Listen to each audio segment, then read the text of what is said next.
Hola, en esta ocasión les traigo un video un poco distinto, ya que esto es prácticamente mis apuntes y lecturas de la historia de la filosofía, es decir, estaré haciendo un repaso por la historia de la filosofía desde los presocráticos hasta filósofos actuales como Chomsky o Zizek.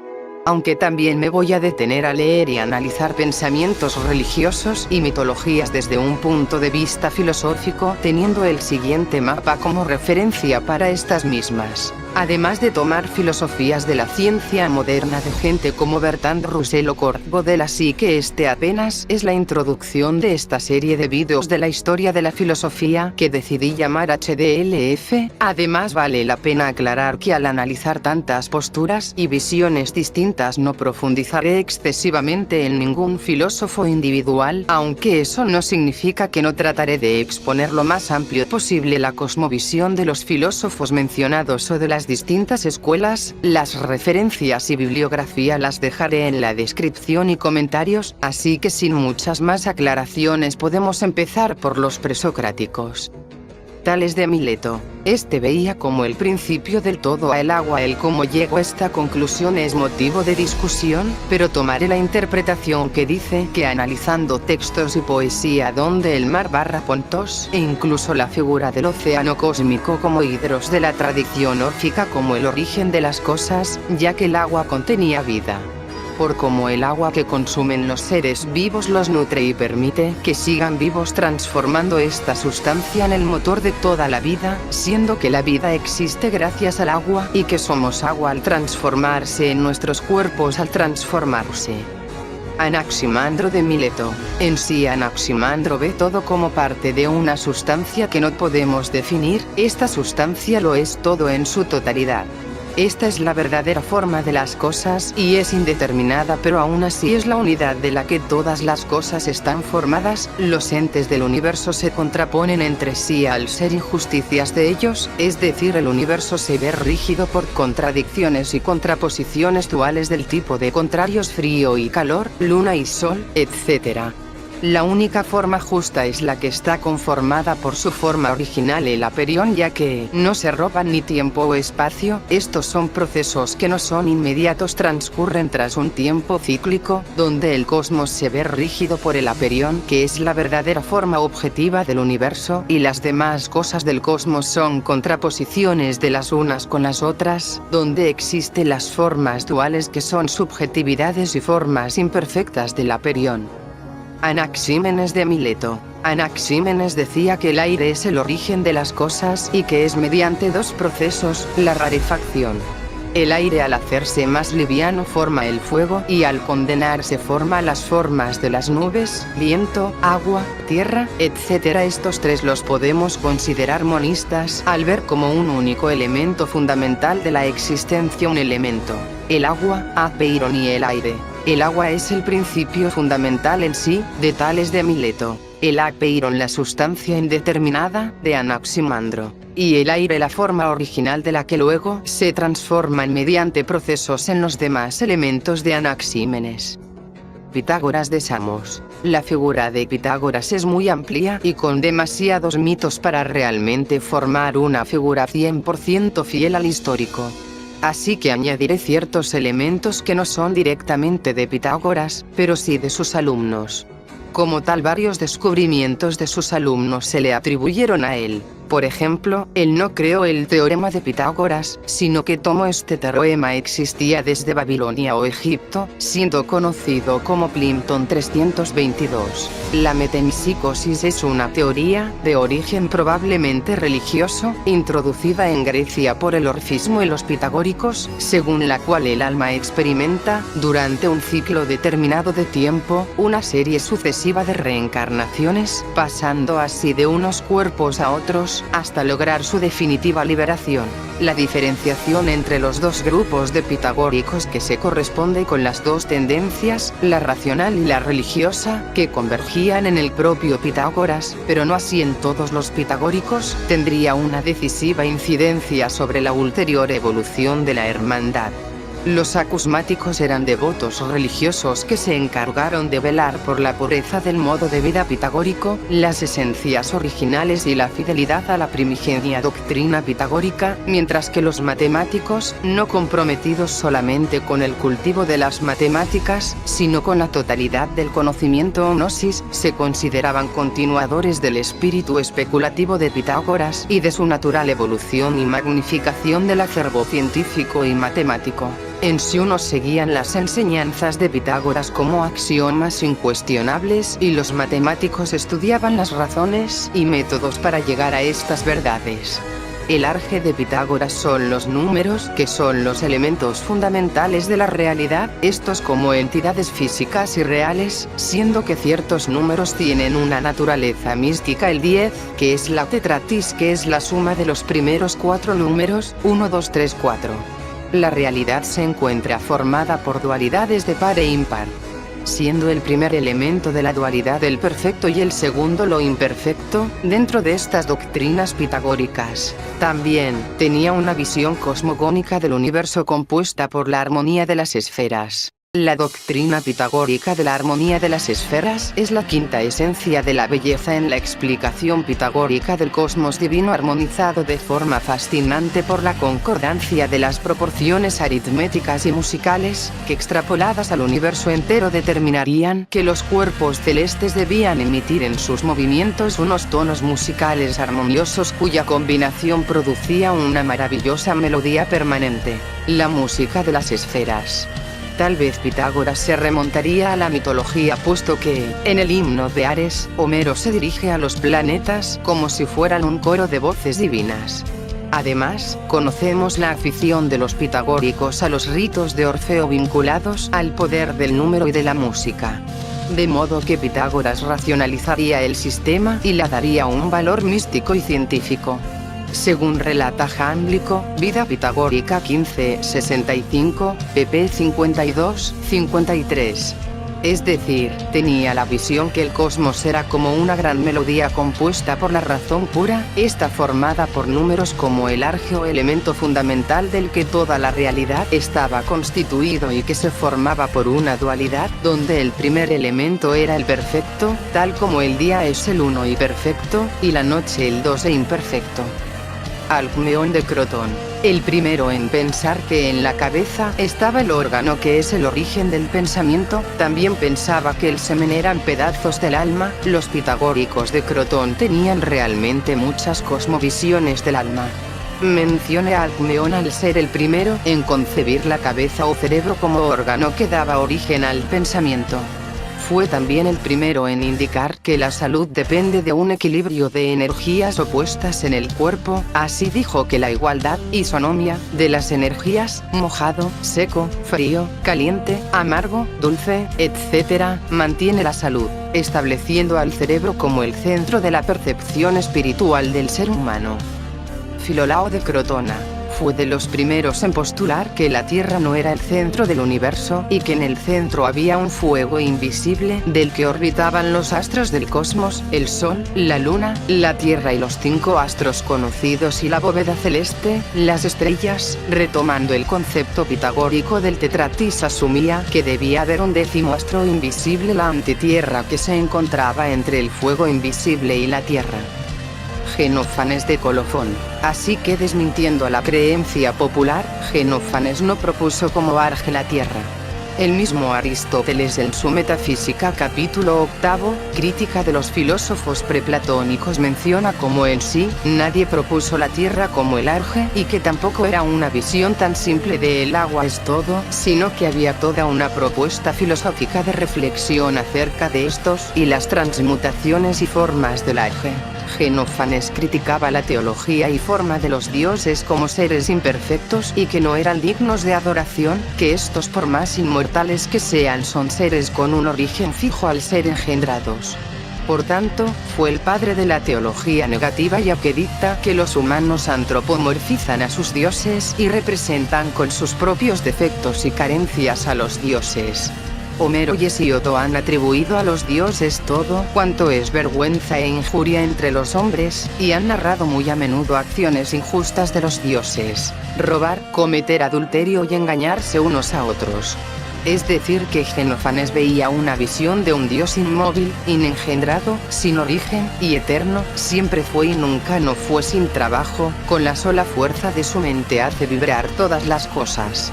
Es hasta cierto punto de los primeros en postular un dios monoteísta y omnipotente, similar al primer motor inmóvil de Aristóteles. Un dios completamente ajeno al hombre y lo contrario antropomórfico. De este autor podemos ver menciones en vidas, opiniones y sentencias de los filósofos más ilustres, en el libro 9.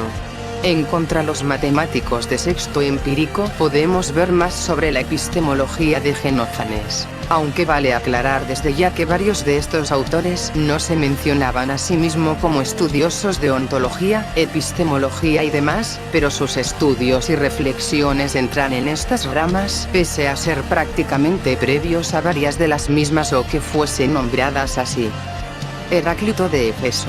Quiero empezar hablando de este autor con una cita de una de sus frases más famosas: la acumulación de conocimientos no enseña inteligencia, pues la habría enseñado a Hesíodo y Pitágoras, y además a Xenófanes y Hecateo.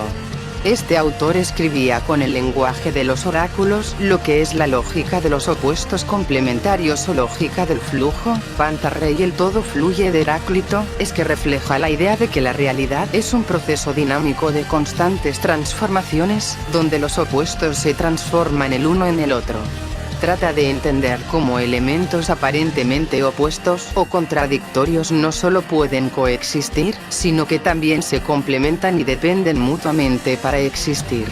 La filosofía de Heráclito tiene como eje 4 puntos: el logos, el fuego, los contrarios y el cambio. De este logos que existe siempre, incapaces de comprenderlo se encuentran los hombres antes de verlo oído y después de haberlo oído. El logos de Heráclito es el discurso que el mismo Heráclito transmite, pero no en solo el discurso, sino que también el contenido, las razones del discurso y su contenido, el significado y significante. Signifiant, la forma material del signo lingüístico, es decir, la imagen acústica o el conjunto de sonidos que percibimos cuando escuchamos una palabra. Signifié, la imagen mental o el contenido conceptual que asociamos con el significante. Aunque esta teoría de Saussure es muy posterior, la utilizaré para en parte entender el logos de Heráclito, donde no solo se reduce a la palabra y discurso en su forma de decirlo, sino que también entiende la imagen asociada con el contenido mismo del discurso. Un discurso verdadero que se compone de su forma discursiva, la forma en que se crea el discurso, y el contenido mismo del discurso. Heráclito menciona que los hombres no entienden la verdadera forma de este logos, creen saber, pero ignoran lo fundamental de este logos y no piensan o reflexionan sobre lo que ven, ya que con que piensen y reflexionen de los datos de sus sentidos para alcanzar este logos, esta verdad está escondida y no es tan fácil de conocer, al esconderse del hombre. El logos tiene 4 niveles de validez. 1. Lógico al operar en todas las cosas. 2. Ontológico, ya que da unidad al orden del cosmos, todas las cosas son una. 3. Epistemológico, ya que solo el logos tiene el conocimiento correcto del cosmos. 4. Ético, ya que solo por el logos podemos crear reglas de conductas adecuadas al ser objetivo. Enseña cómo es el universo y qué la causa. También enseña cómo debemos regirnos en nuestra propia vida, al entender nuestro lugar en el cosmos. El logos son las normas con las que debemos guiarnos, y también la polis, la ciudad o sociedad. Ya que, al desconocer el logos, vemos solo formas impuras e imperfectas del cosmos, guiándonos por el placer y egoísmo. El fuego de Heráclito. El orden del mundo, el orden mismo de las cosas, no lo ha hecho ninguno de los dioses ni de los hombres, sino que siempre ha sido, es y será un fuego siempre vivo que se enciende con medida y se extingue con medida. El fuego es eterno y no fue creado, y además las fluctuaciones y cambios tienen una medida. El fuego es la energía vital del cosmos y no el arje de la realidad, ya que esta no se compone de fuego, pero sí es una energía vital que da orden a todas las cosas del cosmos, fungiendo más el logos como el arje de la realidad. El fuego es el representante del mundo y del devenir del logos, es el patrón o ley universal en todos los cambios del cosmos. Además, este se encuentra en constante cambio. También tenía la visión de la ecpirosis, la destrucción completa del universo por el fuego, que no es que se destruya todo de golpe, sino que varios procesos periódicos y medido que consume el mundo y después renace transformado. Los contrarios de Heráclito.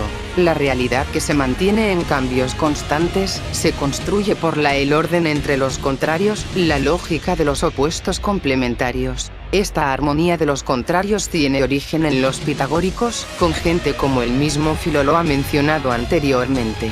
Arquitas de Tarento también postuló en sus trabajos sobre matemáticas y música, como reflejan el principio de que la armonía y el equilibrio surgen de la proporción y la relación adecuada entre elementos opuestos. Con Timeo de Locri también se puede ver en Timeo de Platón, donde se presenta una cosmología influenciada por las ideas pitagóricas.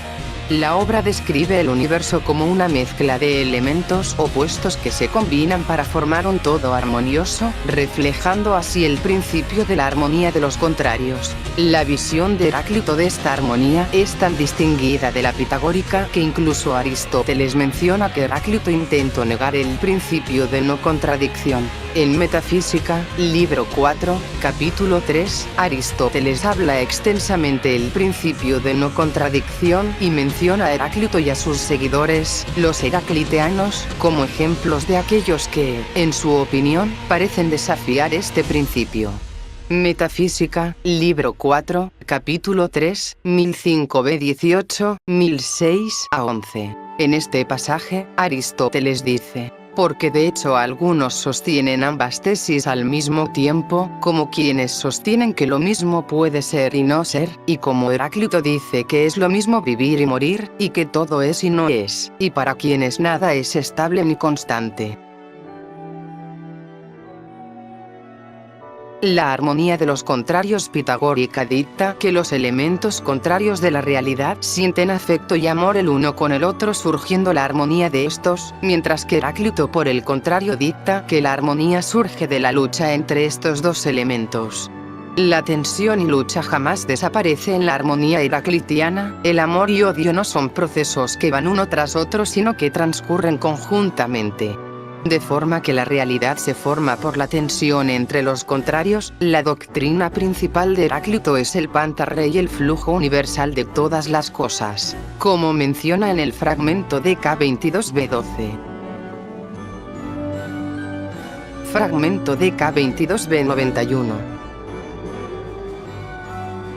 Esta doctrina que pone el cambio, el devenir en el núcleo del cosmos, lo único real y permanente es el cambio mismo, todo fluye y nada permanece, dictando que el universo nunca es el mismo en un momento como lo era en otro, similar a como nosotros no somos iguales a como éramos hace unos años, por cambios mentales, físicos, psicológicos, sociales y más. Debajo de los cambios y movimientos se encuentran los contrarios en permanente confrontación. El flujo universal de Heráclito funciona entonces como la comprobación de que lo sensible está en movimiento constante y nada permanece igual, transformándose o muriendo. Por lo que las cosas sensibles del mundo terminan, existiendo una cierta permanencia en el cambio, siendo la constante el cambio mismo del sujeto. Las menciones del fragmento de K22b12, no podemos bañarnos dos veces en el mismo río, pues nuevas aguas fluyen siempre sobre nosotros, que menciona Platón en el diálogo Cratilo 402ab, es utilizado como una cita para retar el pensamiento de Cratilo, un discípulo de Heráclito, expresando meramente la finitud y final de las cosas sensibles. Por tanto, la única forma de llegar al logos es superando el flujo constante de las cosas para llegar a la verdad lógica del cosmos. Si se supera esto yendo más allá, se descubre que el flujo constante se ve rígido por un logos que representa la oposición de los contrarios. La visión de los Heraclíteos se concentró en el flujo universal, siendo el más conocido de sus discípulos Cratilo quien menciona que no solo no se puede entrar 2 veces al mismo río, sino que nunca se puede entrar al río, ya que como todo está en constante cambio, la persona y el río son completamente distintas de un instante a otro, siendo una doctrina metafísica donde nada existe, al ser un cambio instantáneo y radical del ser. Parménides de Lea. De este autor podemos conocer en su libro sobre la naturaleza, y en este caso tomaré las traducciones de Carlos García Gual de los fragmentos. Aquí describe el inicio de su viaje sobre un carro tirado por 2 yeguas, acompañado por las hijas del sol a través de las puertas del día y de la noche hacia donde no hay variaciones sino solo luz. Estos son elementos simbólicos y metafóricos que representan parte de la filosofía de Parménides. Para él, el cambio es lógicamente imposible, ya que al pasar las puertas de la noche y el día, los contrarios, que son oposición y variación, donde todo es estático sin alternancia o cambio sino luz. Al llegar a esta luz, una diosa recita el resto del poema, poniendo como eje central la verdad y desmintiendo a las opiniones subjetivas y cambiantes. Cuando la diosa habla, menciona el discurso de la verdad. Las 2 vías que presenta la diosa en este poema es: 1, que es y es posible que no sea; 2, que no es y que es necesario que no sea. Dice en el griego en el fragmento 8, donde vemos la explicación de estas vías. Y se refiere a lo que es el ente en sí mismo. Está siendo la vía practicable y la vía impracticable lo que es no es. Este camino al contradecirse consigo mismo es impracticable, mientras que el otro revela la gran verdad. Esta gran verdad dicta que lo que es y lo que no es. Es algo tan simple como que yo soy yo, pero si no soy tú entonces no soy tú. Algo que es relativamente obvio pero que olvidamos constantemente, menciona Parménides. Comportándonos como si lo que es no fuera y lo que no fuera es, por ejemplo tomando en cuenta acciones y aptitudes que tomamos imitando a gente que no somos para intentar ser ellos, en vez de actuar como nosotros mismos, confundiendo el ser con el no ser, simplificándolo. Este nos expresa que los hombres suelen actuar conforme a acciones que no son propias de ellos mismos, como si una persona alta intentara caminar un camino construido solo para gente pequeña, o alguien pequeño llegar a un lugar tan alto que le es imposible alcanzar. Asumir que esto es verdad implica cosas como la negación de todo tipo de cambio y la multiplicidad de las formas, menciona Parménides. Aceptamos que las cosas que son ellas mismas y las cosas que no son ellas mismas. Por lo que el cambio al ser mezcla y confusión entre el ser y no ser. La generación no existe ya que es un paso del no ser al ser, pero no es posible que algo que no es pueda ser algo, como si algo que no existiera se hiciera real de la nada. El cambio es una transición entre opuestos, frío y caliente, vivo y muerto, noche y día. Pero el ser no tiene un opuesto, ya que el no ser no existe y como no existe no es nada. De forma que la única forma en que el ser que existe logre cambiar es dejando de existir, o sea siendo nada, cosa que es imposible ya que no puedes transitar hacia la nada o el no ser, porque no es un lugar o un estado, es la nada. De forma que los hombres crearon una paradoja donde creamos contradicciones y opuestos donde no los hay, ya que los contrarios implican el no ser, que no existe. Por lo que el cambio es lógicamente contradictorio ya que implica que algo que existe y es real, pase a no ser, no existir y no ser real, así que la corrupción y generación son meras perversiones y paradojas inauditas creadas por el hombre, porque son impurezas de la verdadera forma de la razón. Por esto en el poema la diosa incita a no dejarse engañar por los sentidos, que mediante la intuición dicen todo lo contrario a esto, dictando cambio y opuestos, pero que son formas falsas y que la única forma de llegar a la diosa es mediante la razón y la lógica. Por tanto, el cambio no es posible, pero de igual forma la multiplicidad también es imposible. Para que haya múltiples seres es necesario diferencias, como vimos antes estas implican que una negación ilusión, un no ser, yo no soy el bosque no es una silla, etc. De forma que los distintos seres son parte del mundo subjetivo arraigo a opiniones, mientras que, en el mundo de la verdad, el mundo de la diosa no existe la multiplicidad de seres, de forma que lo único que realmente existe y no es una ilusión es lo que es, el ser no nació, existe desde siempre sin ningún origen y no acaba o tiene fin. Esto ya que el ser no surge de ningún lado ya que es, pero si tuviera un origen o surgiera de algún lado sería del no ser. Pero como él no es, no existe, no puede tener origen algo de la no existencia y es eterno ya que no puede corromperse, porque no puede cambiar y volverse el no ser. Fragmento 8, versos 5, 6. Esto implica que nunca tuvo origen, pues siempre fue porque es ahora todo al mismo tiempo, siendo uno solo de forma continua. Este no es infinito ya que lo infinito es imperfecto, ya que algo infinito es algo que no está acabado. Siendo que el ser de Parménides es perfecto, indivisible, sin origen, sin cambios y finito. Por último, la diosa dicta el discurso de la opinión. Siendo que éste creó su cosmogonía, Parménides introdujo esta cosmovisión de la cosmogonía del universo que había construido y formulado en su juventud, siendo compuesto por los distintos elementos del cosmos.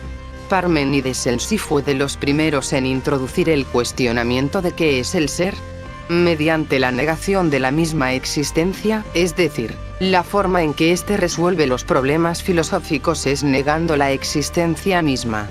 Por ejemplo, la forma en que responde a la existencia del cambio es negando la existencia de que existan cambios al ser meras ilusiones. En el fragmento 3 menciona lo mismo es pensar y ser, que recuerda al pensamiento hegeliano de todo lo racional es real, viendo cómo este pensamiento de Parménides influirá posteriormente en distintos tipos de pensadores.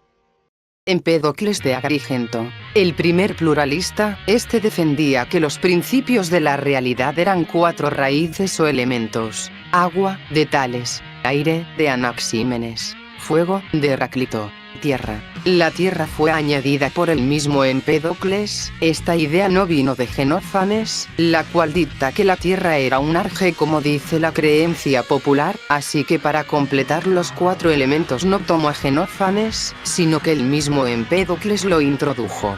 Desde Parménides sabemos que no se puede surgir de la nada, y no hay transición desde la nada, el no ser y tampoco se puede ir hacia ella.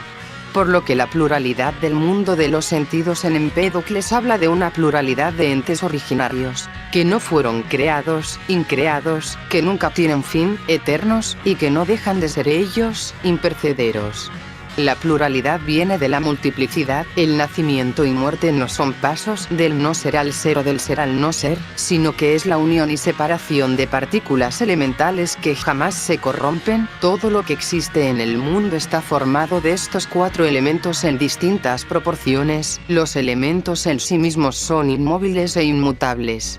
Por lo que, el movimiento se origina por una causa extrínseca, en este caso 2 causas: causa unitiva, causa separadora, el amor y el odio. El amor y el odio mezclan todos los elementos del mundo, el amor uniendo y el odio separando. Estos 4 elementos son fuerzas sin personalidad o concepciones antropomórficas, es decir, no son dioses como Zeus, Poseidón, etc.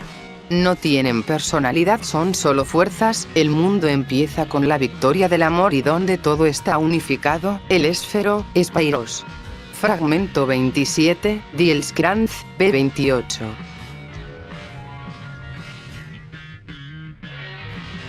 Aquí la cuestión es si la Spairos es la unificación de los 4 elementos o una entidad con unas características propias. En caso de que los elementos sean una propiedad ontológica sobre el Spairos siendo pluralismo, según Aristóteles en Metafísica libro 1, capítulo 4, 984 a 11, 16. Del mismo Aristóteles, en Sobre la generación y la corrupción, libro 2, capítulo 3, 330b 18, 23. En el libro de Metafísica, libro 1, capítulo 3, 984b 8, 16. ya que hay varios arjes que forman la realidad, pero si es el Spyros quien tiene una prioridad ontológica sobre los 4 elementos, entonces Empédocles sería un monista, ya que estos solo existen cuando el Spyros se rompe, siendo el primer arje o principio el Spyros, funcionando como el ser de Parménides, pero a diferencia de este mutable y descomponible. El odio es el que rompe el Spyros y separa los 4 elementos para formar las cosas del cosmos, por tanto, es el proceso de destrucción que da forma al mundo de pluralidades en el que existimos y hay distintas formas, el cosmos, siendo que cuando por fin el odio, separación, logre sobreponerse al amor, unificación, surgirá la acosmia. Pero eventualmente el amor volverá a tomar su forma hasta volver a unificar todo en uno solo, estando en un ciclo donde el mundo se unificará y separará una y otra vez. La única base permanente son entonces los 4 elementos, existiendo el ciclo del cosmos del amor creciente y del odio creciente, que es la transición entre el amor total, unificación, y el odio total, separación. Transaccionando de la acosmia, el odio absoluto al Spyro el amor absoluto. Por lo que este ve como todo lo que tiene vida está unido por un desarrollo gradual, de forma que el conocimiento, dice Empédocles, surge del conocimiento que tenemos intrínseco dentro de nosotros, es decir, al estar compuestos en parte por elementos como el fuego, aire, agua y tierra, comprendemos el agua por el agua que hay dentro de nosotros. Las purificaciones de Empédocles, DK 31b 115, DK 31b 117. Aquí Empédocles ve las almas como dioses que fueron corrompidos por el odio y se encuentran en el mundo sensible por su separación, sujetas a la transición hasta que por el amor, unificación, terminen volviendo a la unidad primordial. Anaxágora de Clazómene. Anaxágoras, tomando de Parménides, acepta que lo que es, no fue creado, no acaba y no se puede alterar. El concepto de nacer y perecer solo es mezclas y transformaciones de las cosas que siempre han estado desde siempre. Fragmento de K59, B1 de Anaxágoras.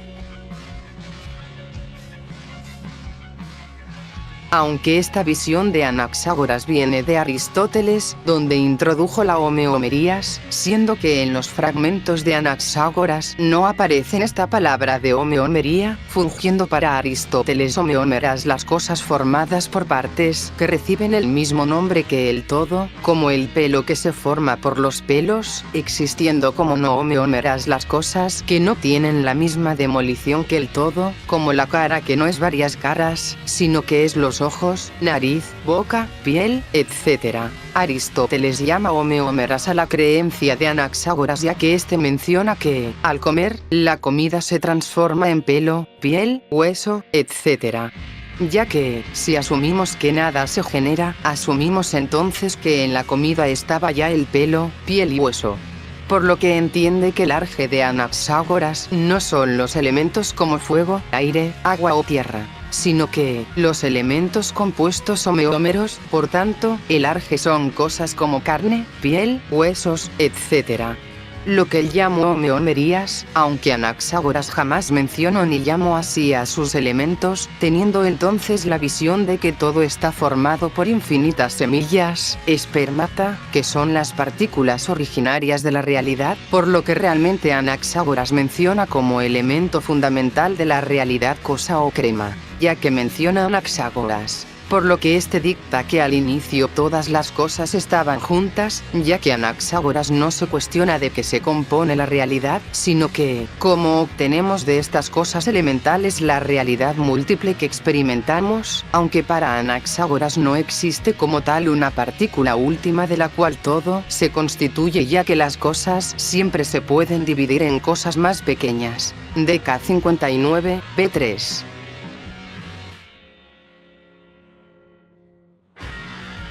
No existe el mínimo para lo pequeño, de forma que siempre podrá dividirse a algo menor, así que en cada cosa están las demás, todo está en todo, no solamente cuando todo era una mezcla originaria unificada, sino que ahora mismo existen todas las cosas juntas como ahora, igual que en el principio. La única cosa para Anaxágoras que existe separado de todo es el nous, el intelecto o la mente. El intelecto es simple, puro, eterno, autónomo y existe para Asimismo, el nous pone en movimiento todas las cosas del cosmos, aunque el nous sigue siendo una cosa física del mundo, es la más sutil y pura de todas las cosas, pero sigue siendo una cosa del mundo físico. Así que la separación de las cosas surge de este nous que genera la mezcla y desequilibrio del cosmos. Así que el primero en dar un papel al conocimiento como el motor primero que da origen a las mezclas del mundo, siendo que antes se había dado el papel de motor fundamental fenómenos mecánicos o del azar, no arraigados a concepciones humanas como lo son el intelecto, que aquí no hay procesos cíclicos, más bien uno solo del que todo tiene origen y que funciona por toda la eternidad. Demócrito de Abdera. Demócrito fue el divulgador más importante de la teoría del atomismo, de su maestro Leucipo. Demócrito, aunque contemporáneo a Sócrates, sigue buscando explicar la naturaleza, la forma del cosmos, la física según un argeo principio fundamental. Lo que postulaba este filósofo es que la realidad estaba conformada por dos principios fundamentales: lo lleno, como el ser de Parménides; lo vacío, el no ser de Parménides. Este filósofo postula como en lo lleno existen infinitos átomos, unidades mínimas de la materia, tan pequeñas que son invisibles al ojo. Átomo significa aquello que no puede dividirse, aunque estos átomos tienen tamaño, volumen y figura. Estos no tenían partes, por eso es que no se pueden dividir, siendo sólidos, plenos, impenetrables, inmutables y eternos. Fragmento de K68b 125. Fragmento de K68b 9. Los átomos no fueron creados y no tienen fin, pero sí pueden verse alterados por el cambio de forma extrínseca, es decir que lo que cambia es su posición en el vacío. Los átomos tienen distintas figuras y formas, mientras están en movimiento por la eternidad en el vacío infinito, creando un remolino cósmico chocando entre ellos según la necesidad. Esta es una ley mecánica, universal y que ya determinada que delimita cómo es el cosmos, enlazadas por la eternidad en un ciclo de causas y efectos, sin ningún fin o propósito. Teleología, al ser azar y necesidad lo mismo, pero desde dos ángulos distintos. Todo hecho se puede explicar por otros eventos anteriores, estando todo entrelazado explicándose de modo determinista, pero esta necesidad, al ser una acción mecánica, es llamada también azar por la ausencia de un fin concreto. Los átomos chocan al azar sin orden o propósito en el vacío infinito, ya que los distintos átomos al chocar con sus muchas formas se entrelazan. Epalaxis de los átomos, lo que da forma y origen a los seres corpóreos de nuestra experiencia. Al separarse estos átomos se genera la muerte o corrupción de los cuerpos sensibles. Estos átomos no se fusionan para convertirse en un nuevo objeto compuesto, sino que se aproximan o adosan para formar un objeto formado por los átomos unidos en un solo ser o ente. No existe algo conformado por una sola unidad, sino que todo está compuesto por las partes. El todo es la suma de las partes. Los compuestos, formados por los átomos, es por tanto real solo en su apariencia. No existe los seres vivos como tal, sino que es el conjunto de átomos entrelazados que forman la apariencia de un ser, como los animales u hombres. Los distintos seres como animales o plantas no son distintos o se forman de unidades fundamentales distintas, sino que lo que los distingue es la forma, orden y posición de los átomos que lo conforman. Así que lo único que existe son los átomos y el vacío, por lo que lo demás son solo distintas formaciones y figuras de los átomos. Estos no tienen cualidades sensibles, no se pueden entender con los sentidos como olfato, tacto, gusto, visto u oído. Estas dimensiones de los sentidos son solo ilusiones u opiniones subjetivas, que no ven la verdadera forma del universo tal cual es, como menciona el mismo Demócrito. K68b 9. Teniendo el objeto cualidades primarias y objetivas como la figura, extensión, volumen y movimiento, y cualidades secundarias y subjetivas como el color, olor, calor, sonido, etc. Por tanto, para Demócrito, no existen las cualidades sensibles o una teleología o finalidad del cosmos, sino más una cosmovisión mecanicista del mundo. Con este filósofo terminamos el video de hoy de los presocráticos, pero estos días subiré un video dedicado a Sócrates, Platón y Aristóteles. Además, que quisiera abordar un poco más en algunos de los filósofos mencionados anteriormente y cómo sus pensamientos influyeron en filósofos posteriores y que estas visiones del mundo, aunque nos parezcan simples para nuestros días, fueron revolucionarias en sus tiempos y sentaron las bases del pensamiento filosófico occidental. Por eso creo importante recordar los pensamientos de estos autores, ya que, sin ellos no tendríamos la filosofía que tenemos en nuestros días. Si llegaste hasta esta parte del video te lo agradezco y espero puedas ayudar con un like y suscripción. Dejaré varios vídeos en la descripción que me ayudaron para la creación de este video, además de recomendar canales como Adictos a la Filosofía, El Monitor Fantasma y Platonto.